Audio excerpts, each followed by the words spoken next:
Доброго Good afternoon. The floor is given to the representative of the Ministry of Defense of Ukraine, Colonel Oleksandr Motuzyanyk. Good afternoon, everyone. Now, the information about the events in the ATO area during last 24 hours. Lugansk area. Military actions were in Stanично-Lugansk region, except in the regional center itself, also in Krymska and near Popasna. In Krymska, Novozvanka, Troitske, the occupants massively used mortars and cannons. Lion's share of shelling was in the morning. Also, enemy delivered fire both during day and at night. And yesterday in Lugansk area, on the whole, there were 15 enemy shellings, including 6 with use of heavy weapons. Donetsk area. After long break, region, Tanenka village near Avdiivka came under fire of the enemy. The enemy launched 17 shells with the use of 122mm cannons, and in the course of the shelling, 1 civilian was killed. Also, during the second part of the day, the occupants repeatedly shelled with the use of mortars our positions at Svetlodarsk Bulge and in Avdiivka production area. They launched more than 160 mines. Ukrainian forces returned fire in order to stop aggressive actions of the enemy. Near Gorlovka, no military actions. And also, during the last 24 hours in the Donetsk area, there were 6 enemy shellings, all of them with the use of heavy weapons. Mariupol area. Compared with the previous days, the enemy increased number of shellings of our positions using cannons and mortars. As previously, military actions continue in Mariinsky region and Pavlopil-Shirokina part of front line. The number of ammunition launched at our positions is tens, and Ukrainian forces returned fire. In Mariinka, at the positions of Ukrainian armed forces, 2 volunteers were wounded. And during the last 24 hours, as a result of the military actions in Mariupol area, there were 43 enemy shellings, including half with the use of heavy weapons.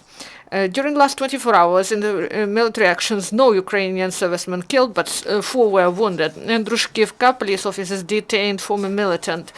Starting May 2014, he was under the influence of Russian propaganda. He served at enemy checkpoint, and in a month he went to Donetsk to earn some money, and there he joined a Vostok militant group.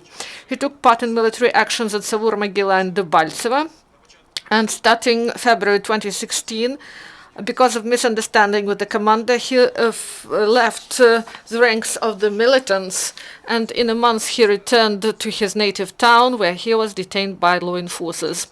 At the same time, in Kramatorsk, the SBU officers informed on suspicion to the head of the election commission of separatist referendum of 2014. It was identified that she called on local residents to support the decisions and actions of the militants and separatists. And the appeal court of Donetsk Oblast sentenced up to 3 years one former militant of Oplot militant group nicknamed Joe. He served in the ranks of the militants starting November 2014 till February 2015. This militant patrolled the streets of Donetsk and also served at storage facilities of the enemy and repaired equipment of the enemy. In February 2015, he fled and he returned to Mirnograd, and there he was detained by SBU officers. Yesterday, Kramatorsk law enforcers found a cache of ammunition. They were informed by an anonymous person, and they came to the site and they confiscated more than 3,000 cartridges of different caliber. Also, yesterday at checkpoint near Konstantinovka, the law enforcers confiscated an arsenal from a car, 40 hand grenades and more than 1,500 cartridges to different types of weapons that one citizen tried to transport. Now investigation is on the way. Also at Mariupol railway station, police officers confiscated RGD grenade and more than 100 cartridges to Kalashnikov gun. Also in Bakhmut, SBU officers stopped the dissemination of Russian television content. One of the entrepreneurs established satellite equipment, and there were some channels, Russian channels proposed, and the chief office and telecommunication equipment were placed in occupied Gorlovka. And it was informed that through this equipment in Bakhmut, people continue to get this information. These are 5,000 consumers. And in Ivano-Frankivsk, there is training for Kharkiv National University named after Ivan Kazhedub. They improved their battle skills under the guidance of experienced instructors, carrying out several flights a day. First, they are trained using airplanes MiG-29. Also, there is a sanitary instructors training and competition in the armed forces.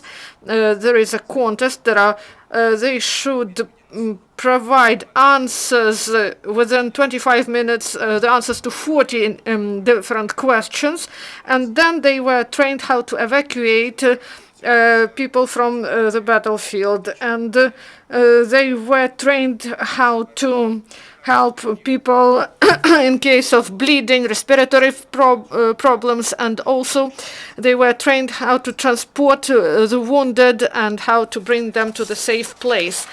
This is all information for now. Do you have questions or comments? No questions, thank you.